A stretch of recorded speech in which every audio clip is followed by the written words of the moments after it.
durante incontables eones existen fuerzas que la humanidad jamás llegará a comprender.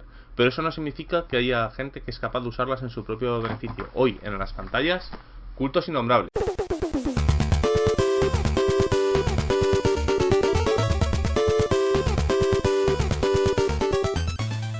Buenas a todos, soy Ezcardan y estoy aquí para hablar de este libro que es Cultos Innombrables. Que bueno, ya sabéis que es un juego de no solo rol, porque además dio bastante. Este fue uno de esos libros que removió bastante la comunidad en su momento, no para bien o para mal. Y bueno, pues, además tiene una portada espectacular. Cada vez que la veo, la verdad, me sorprende la cantidad de detalles que tiene, ¿no? A mí siempre me sorprendió el iPad de conjuros o ciertos detalles que tiene. Es un trabajo de calidad excepcional. Y bueno, el interior del libro, vamos a empezar a analizar el juego. El juego se mueve además con sistema hitos. Quien quiera saber más del sistema hitos, mucho más detallado de lo que probablemente pueda hacer hoy, pues tenéis, aparte de reseña de un juego de hitos, tenéis la charla de hitos que se hizo en el canal, ¿no? Bueno, el libro empieza con un relato, ¿no? Que, bueno, todos los relatos de este juego, pues yo creo que están bastante bien y meten bastante el ambiente, ¿no? Tenemos la introducción, el típico introducción. Además, esto es muy típico de la gente de No Solo Rol, ¿no? En el que te explican, y creo que tienen una fórmula bastante bien hecha de qué es un juego de rol, quién es H.P. Lovecraft, por qué se ha decidido usar el término secta y sectarión, que no existe en español, el término sectario, qué es Cultos Innombrables, cuáles son las premisas, ¿no? Básicamente, Cultos Innombrables nos presentan algo que bueno, existe en todos los juegos de Cthulhu, ¿no? Que son los propios sectarios, ¿no? Los cultos. Y la verdad, mola que está dado la vuelta de forma que tú juegas con esos cultos, ¿no? Lo que siempre se han podido considerar los malos. Pero bueno, vamos a ver que es que los malos a lo mejor no son tan malos. Básicamente el juego presupone que los cultos de Cultos Innombrables son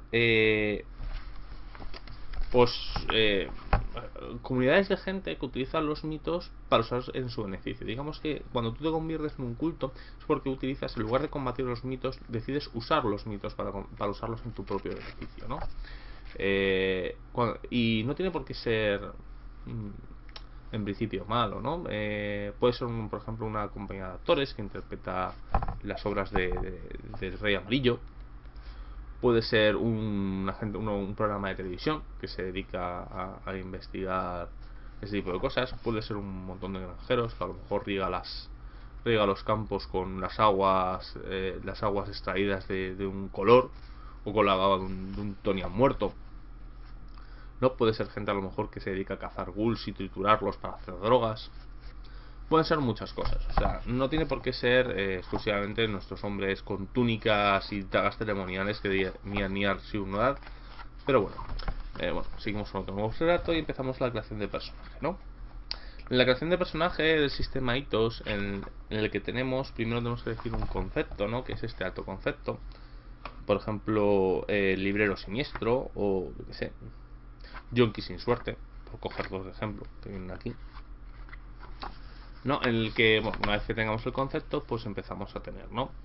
Como tenemos las características: fortaleza, reflejo, voluntad e intelecto, que podemos dividir 20 puntos. Los personajes son pues bastante heroicos, ¿no? Es de nivel, lo que podríamos decir, trama 3, que suelen a ser gente bastante más excepcional, siendo los mundanos 5 y siendo gente que excepcional pues 4. Y más adelante pues tenemos cosas como dioses y mitos, ¿no? Las variables de característica, bueno, van de 1 a 10. Después tenemos que escoger los 4 hitos, que son los 4, como serían los 4 aspectos. Son 4 cosas que definen nuestro personaje, ya sean desde el punto histórico, su punto, cosas importantes para el personaje, ¿no? Por ejemplo, tuvo que dejar la universidad y ponerse a trabajar cuando murió su padre. Nunca ha conseguido vender ninguno de sus cuadros. Vienen a ser cosas, hitos históricos, ¿no? Cosas que no vendrían a ser habilidades ni atributos, porque los atributos también tienen cada uno su propio hito. En el que, por ejemplo, pues tener, por ejemplo, fuerza 7 podría ser brazos como troncos, o inteligencia 2 pues podría ser le cuesta aprender, ¿no? En cuenta de razonamiento lento. este tipo de cosas. También con estos hitos pues vamos a coger la complicación, que la complicación vendría a ser algo que tu personaje le mete en líos o le mete en problemas, ¿no? Por ejemplo, nunca termina lo que empieza o algo así. Después la habilidad 4 es repartir los 40 puntos de característica. Tenemos 40 puntos de característica de habilidades, ¿no? A lo largo de los 7 grupos de habilidades que tiene cultos innombrables. O 8 puntos que vendrían a ser forma física, correr, escalar, trepar. Cada uno también tiene que tener un pequeño hito, por cierto. Combate, no hace falta decir, hacerle daño a los demás. Interacción, hablar con los demás. Percepción, pues percibir el entorno. Su refugio, que vendrían a ser cosas ilegales o malignas, ¿no? Algo más de su refugio, mentir, esconder, salir cerraduras, ese tipo de cosas. Cultura, que vendría a ser conocimientos puros y duros. La profesión, que vendría a ser pues algo que no encuadra en todo lo demás. El ocultismo, que vendrían a ser habilidades de ciencias ocultas o conocimientos misteriosos, o habilidad arcana, que es su habilidad con los conjuros, que son las dos habilidades exclusivas, o no, perdona, de cultos innombrables. Después tenemos que escoger una cita del personaje, que puede ser activada también como hito. Y bueno, una vez que ya habéis visto esta parte de creación de personaje, pues ya os lo puedo decir, ¿no? El sistema de hitos pues tiene demasiados hitos, para la redundancia. A lo largo de la ficha quiero recordar que eran 21 o 23 hitos que puedes activar.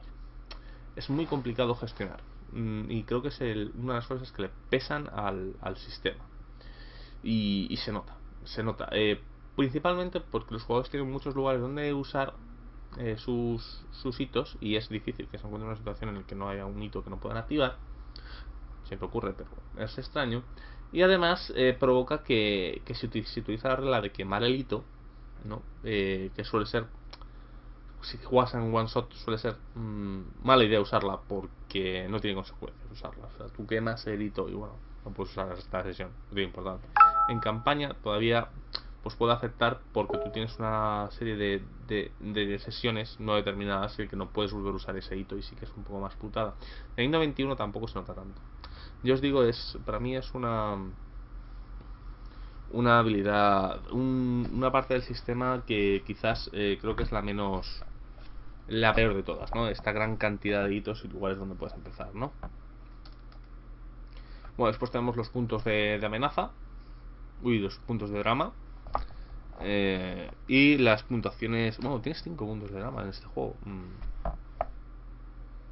Y porque, bueno, pues mira, me acabo de dar cuenta de que jugaba mal, ¿no? Con 5 puntos de drama. Después tenemos las puntuaciones y cálculos, que es calcular el aguante, la resistencia, la defensa, la iniciativa. Pues son este tipo de cosas que tenemos que calcular, ¿no? En todos los casos, muchos juegos de rol que tienen estas características derivadas de características, ¿no? Pues por ejemplo, la estabilidad mental, la entereza, que es igual a la voluntad más la mitad del intelecto, los puntos de vida que tenemos, este tipo de cosas. Y una vez terminado todo esto, pues bueno, tenemos una serie de personajes de ejemplo, de un culto de ejemplo. Me molesta ligeramente, ¿vale?, que el culto no viene muy bien desarrollado, teniendo en cuenta que los personajes, o sea, el culto viene más o menos, pero los personajes pues les falta mucho trasfondo, ¿no? La verdad lo puedes sacar bastante con sus hitos y ese tipo de cosas, pero la verdad hubiera molado, no sé, una paginita o un relato hablándote de los personajes, ¿no? Ya que tienes los relatos, pues al menos haz que el relato de uno de los relatos pues esté muy dedicado a desarrollarlos, que creo que se podría hacer, pero bueno, es una cuestión personal, ¿eh? Al contrario que por ejemplo se puede ser Centinela, que es otro juego del sistema hitos, pues este no está pensado para jugar con un culto concreto, ¿no? Sino que está pensado para jugar con tus propios personajes. Bueno, tenemos ya el sistema. El sistema pues es relativamente fácil. Cogemos 3 dados de 10 y nos quedamos con el resultado central, que significa que sacamos un 7, un 8 y un 9, pues nos quedamos con el 8. Si sacamos un 1, un 6 y un 7, pues nos quedamos con el 6. Pero siempre el resultado que esté intermedio entre los dos, no la media, sino el intermedio, o sea, descartando el dado mayor y el dado menor, que utilizan para otras cosas.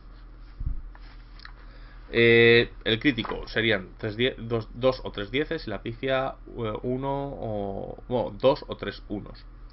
Es curioso porque tú puedes repetir la pifia. Yo, la verdad, tengo una regla casera que no permito repetirla, porque me parece que con 21 hitos la pifia entonces jamás existiría. Pero, bueno, el sistema no lo comenta.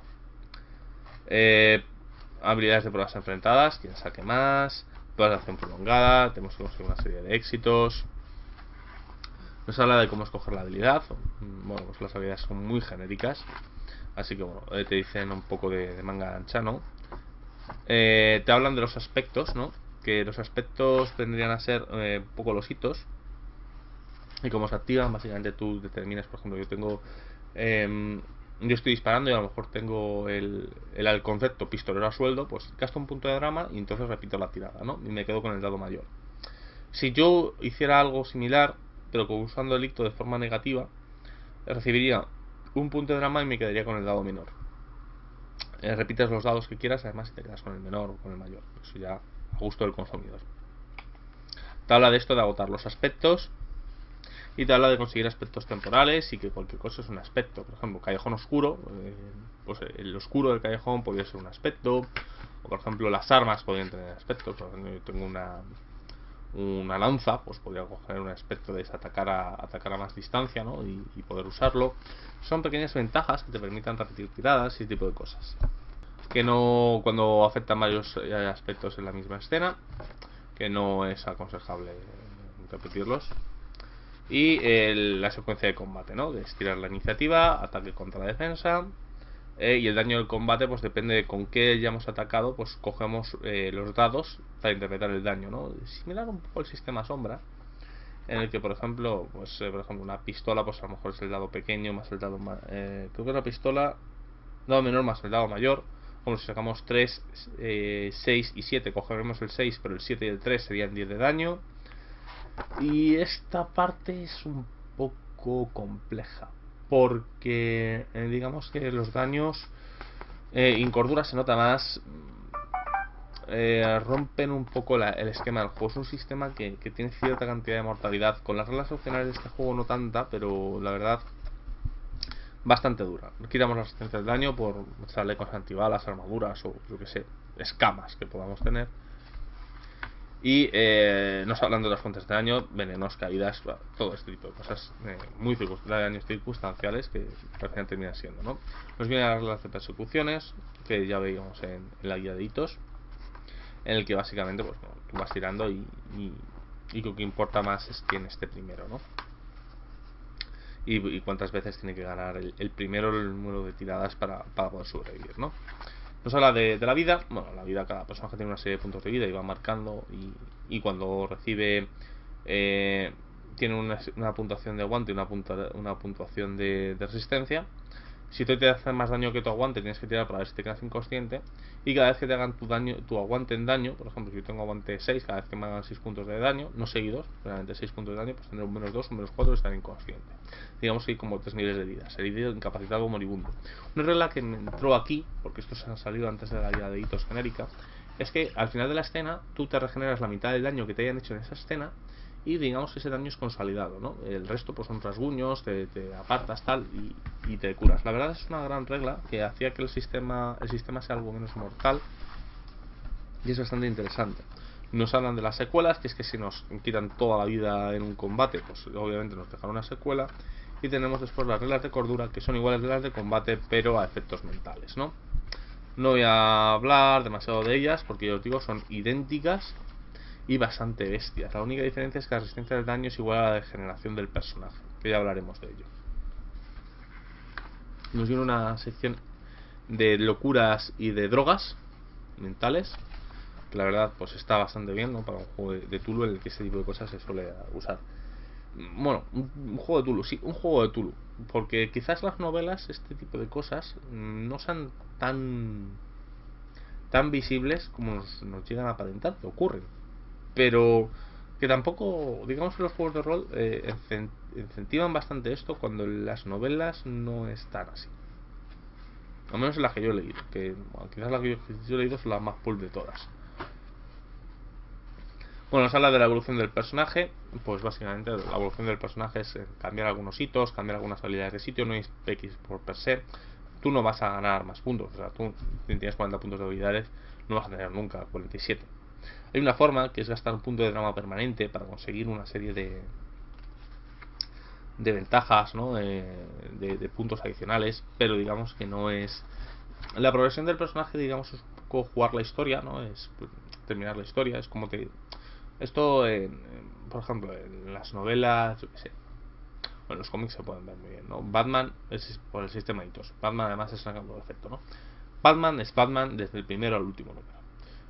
La mejora del personaje pues es muy circunstancial, ¿no? Batman es igual de bueno en el número 1 de la colección que en el número 900 de la colección. Tendrá más cosas, habrán cambiado cosas, pero esos son cambios de hitos, habilidades que cambian, cualquier cosa, pero Batman tiene sus 40 puntos de habilidades y algunos guionistas le pondrán las habilidades en un sitio o en otro, depende de lo que quieran, el Batman que quieran reflejar, pero es igual desde el número 1 al número 900, ¿no? Pues con hitos pasa lo mismo. Tú eres igual de bueno y lo que va a cambiar es un poco cómo queda reflejado a lo largo de la historia. Es un sistema de evolución que a mucha gente no le gusta. A mí me resulta extraño. Creo que está bien para hablar de algunos tipos de partidas, pero para otros no. Además, no creo que soporte mucho el largo plazo. Pero bueno, nos habla de la ambientación, ¿no? Nos habla de los mitos, cómo los vio Lovecraft, ¿no? Cuál es el conocimiento de los mitos en el mundo. Que por ejemplo habla del mundo de Lovecraft en nuestro mundo. O sea, nosotros no vivimos en nuestro mundo en el cual los mitos existen, ¿no? Nosotros vivimos en el mundo de Lovecraft y no existen, o sea, no existen peluches de Tulu, no existen camisetas de Tulu, no existen videojuegos, no existen las novelas de Lovecraft, no. Nosotros vivimos en el mundo de Lovecraft que ha avanzado hasta los años, hasta la época actual. Y eso, quieres que no, cambia bastante, ¿no? Porque, bueno, pues aparte de que existe Ismun, existen las consecuencias de todo lo que ocurre en las novelas, pues no, los mitos no los conoce, el ciudadano a pie nunca ha oído hablar de Tulu, ¿no? Mientras que en nuestro mundo, bueno, pues es extraño, sobre todo con los últimos, la última década, una explosión en los mitos, claro, desde que se celebraron los derechos, que vamos, están hasta en la sopa. Bueno, nos habla de unas cuantas teorías de pirámides, nos habla un poco de cómo seguir el contexto, la información, cuáles son las reacciones normales ante el conocimiento de los mitos, la verdad expuesta, los círculos ocultistas. Nos habla ligeramente de las tierras del sueño. La verdad estaría bien dar un suplemento a las tierras del sueño desde el punto de vista de cultos innombrables, ¿no? Dejo de caer. Nos habla de la cronología, ¿no? Desde el punto de vista de esta nueva ambientación. La verdad, la cronología está bastante chula. Creo que da bastantes semillas de aventura y da bastantes cosillas. Aunque creo que Cultos Innombrables es una aventura muy personal, ¿no? ¿A qué me refiero con muy personal? Que es la historia del culto, ¿no? Va mucho con la cosa que vaya del culto. Creo que no es. Por partidas genéricas de Cultos Innombrables es más complicado, ¿no? Creo que como gran parte del sistema de hitos tiene su potencia cuando se hacen historias personales, ¿no? Que tengan que ver con los personajes y su historia personal, y no creo que sean fácilmente trasplantables. Es una sensación que tengo, y un regusto que me da después de haberlo probado. Nos vienen un montón de rumores de la ambientación, que son también semillas para aventuras, ¿no? Y bueno, antes de seguir con otro nuevo relato, tenemos las criaturas, en el que nos va a hablar, por ejemplo, de los dioses exteriores, ¿no? Y cuál es la visión de los dioses exteriores. No tienen estadísticas, ¿vale? Es meramente una especie de patrones o gente que nos ayuda. Entonces los jugadores pueden llegar a invocar parte de sus aspectos en partida, tal. Me molan un montón las ilustraciones de todos los dioses. Este es Azathoth, este agujero negro con los dioses menores ahí orbitando a su alrededor. Creo que es una gran ilustración en la que se puede ver Azathoth.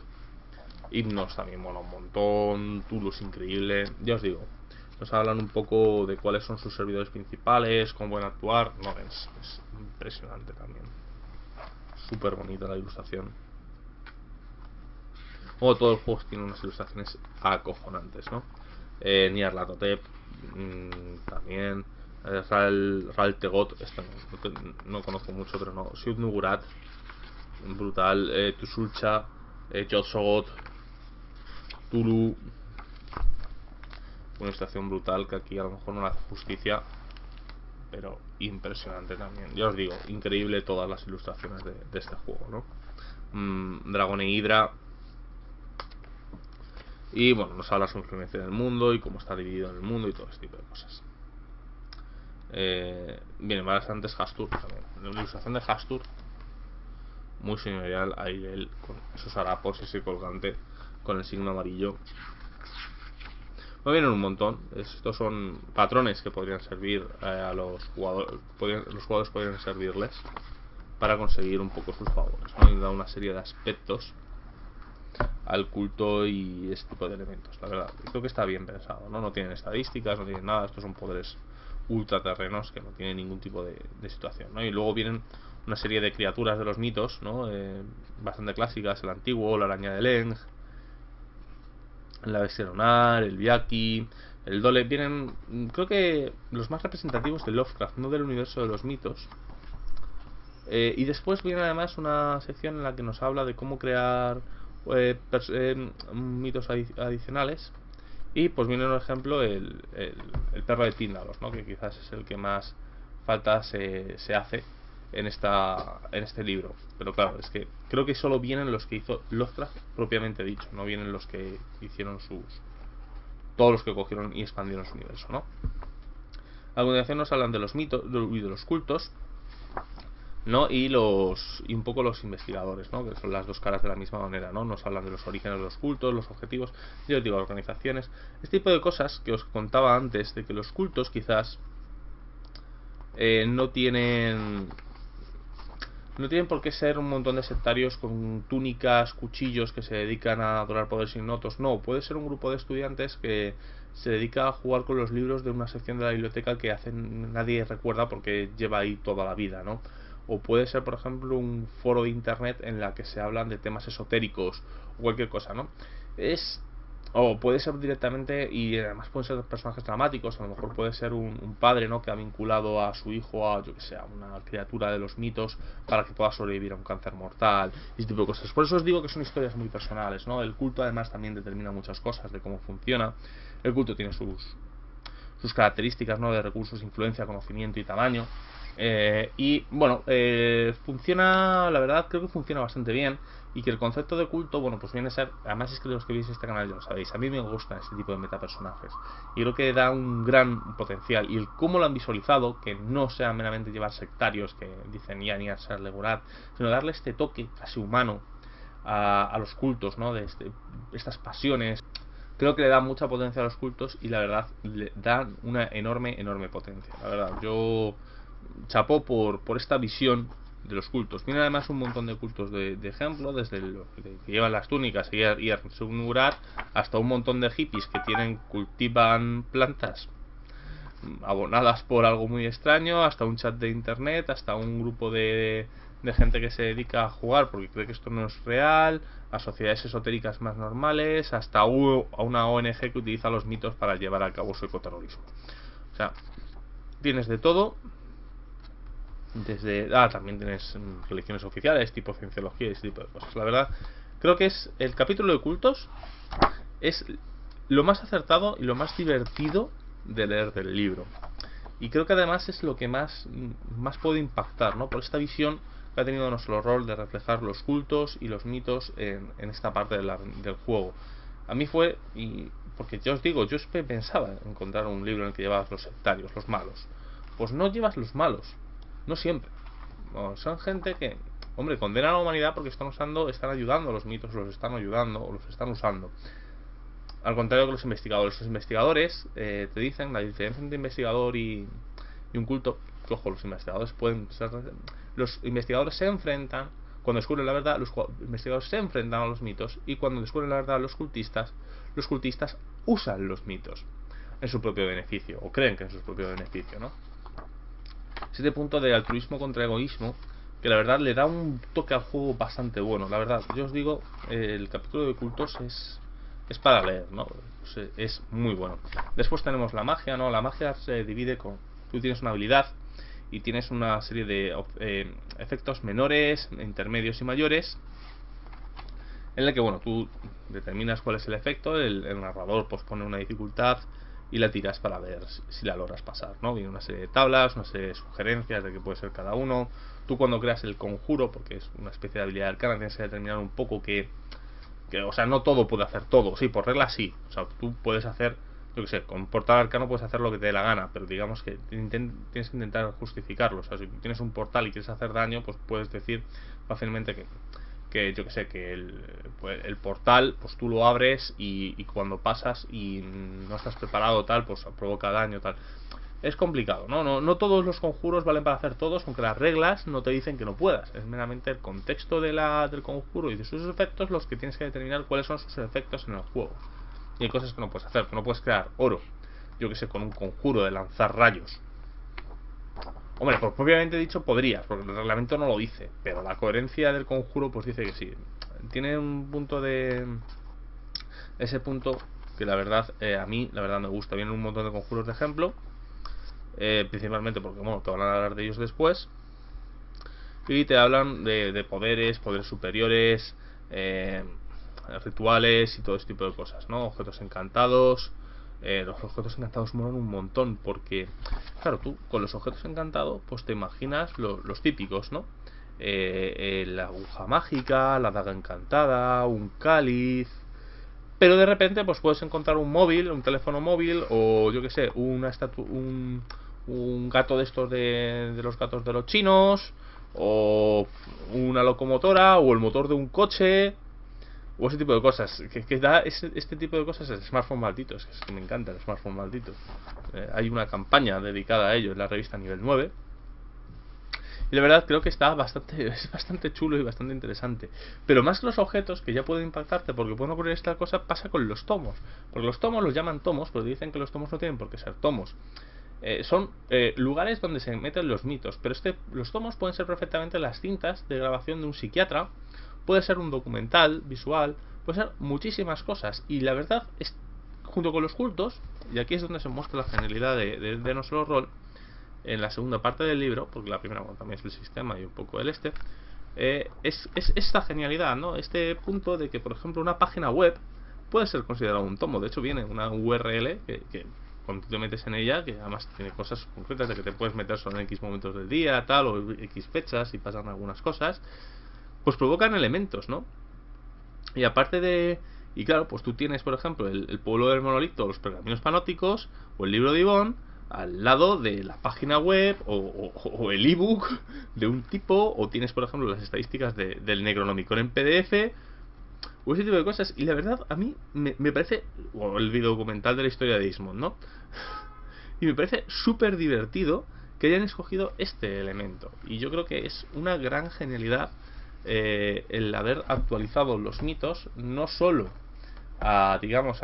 porque lo fácil hubiera cogido usar sectarios de Year Singular y ponerlos en el año 2015 o 2016 o 2017 cuando queráis, ¿no? Pero lo que parte es la genialidad de estas secciones, es que no se han limitado a coger esa idea, sino que han ido un paso más allá y han decidido que los tomos pues pueda ser perfectamente un PDF o una URL, que los objetos mágicos sí pueda ser perfectamente una espada, una daga mágica encantada en los tiempos de Felipe II. Pero ¿por qué no puede ser, por ejemplo, el motor de un coche? ¿O por qué no puede ser ya os digo, una estatuilla de los chinos? ¿O por qué no puede ser, por ejemplo, una motosierra? O sea, ¿para qué quiero una espada mágica cuando puedo tener una motosierra mágica, no? Ese tipo de cosas son las que determinan, le da la seña de identidad, yo creo que bastante adecuada a Cultos Innombrables, ¿no? Y es lo que le convierte un poco en distintivo. No se limita a ser un tour moderno desde el punto de vista de los malos, sino que a los malos les da esa vuelta de tuerca y además utiliza los elementos modernos para hacer las cosas, ¿no? Pues por ejemplo, yo que sé, ¿por qué no puedes coger una caja de cereales y los que comen los cereales de esa caja se pueden a lo mejor ir convirtiendo en ghouls, ¿no? Por ejemplo, le da ese toque, esa vuelta que yo creo que le da el toque único a Cultos Innombrables, ¿no? Bueno, tenemos la degeneración, ¿no? Los personajes a medida que van jugando pues y usando magia pues se van degenerando, ¿no? Les van saliendo colmillos, cayendo el pelo, saliendo escamas, garras, ese tipo de cosas. Pues un poco de degeneración. Cuando los personajes llegan a cierta degeneración pues tienen que dejar de jugar, se convierten, digamos, en mitos, en las criaturas que digamos que dejan de, la parte humana pues deja de desaparecer. Eso no significa que no puedan formar parte del mundo, significa que no dejan de ser, a lo mejor el culto tiene un sótano secreto en el que va metiendo todas estas abominaciones, ¿no? Lo cual podría ser aún muy más gracioso. Bueno, nos habla de la labor del director de juego, que bueno, esto también es el capítulo tipo de la gente de No Solo Roll. Él lo tiene muy dominado, es que lo ponen en todos sus juegos y no es un copia y pega porque vienen algunas cosas diferenciadas en cada uno, pero digamos que tienen muy controlado este tipo de cosas, ¿no? Y una vez llegamos a la mitad, pues hablar de los antagonistas, y es muy curioso, aparte de ver a otros miembros del culto en cultos muy grandes o cultos rivales, ver los investigadores clásicos de la llamada de Tulu, ¿no? Pues aquí son enemigos, y los investigadores pues te dicen que son gente súper, es como el enemigo peligroso, ¿no? Es el equivalente al Darth Vader del universo Star Wars. Pues vendrían a ser los investigadores. Los investigadores son gente que sabe lo que tú estás haciendo, intentan evitarlo y además tienen un poco como la justicia, la verdad, de su lado, ¿no? Y son gente muy peligrosa. Bueno, nos habla de lo sobrenatural, ¿no? De todo esto de estado, criaturas, cómo adaptarlo, tal. Perdón, las reglas de creación de criaturas con el perro de tienda los vienen aquí, no venían en el capítulo de creación de monstruos. Y bueno, a continuación tenemos las aventuras, vienen 2 aventuras preparadas, una introducción un poco más avanzada, en la que, bueno, pues no es tan mal, digamos. Lo que pasa es que yo le veo, la primera puede ser más interesante, aunque encarrila un poco el origen del culto. Pero lo que digo, a mí las aventuras preparadas en cultos innombrables, teniendo en cuenta que yo os digo que me parece que esas experiencias más personales no me termina de convencer. Creo que son aventuras que necesitan un poco la mano. Fíjate que, bueno, pretenden ser genéricas, ¿no? Y para cualquier grupo, pero no termina, a mí siempre hay algo que me falla, ¿no?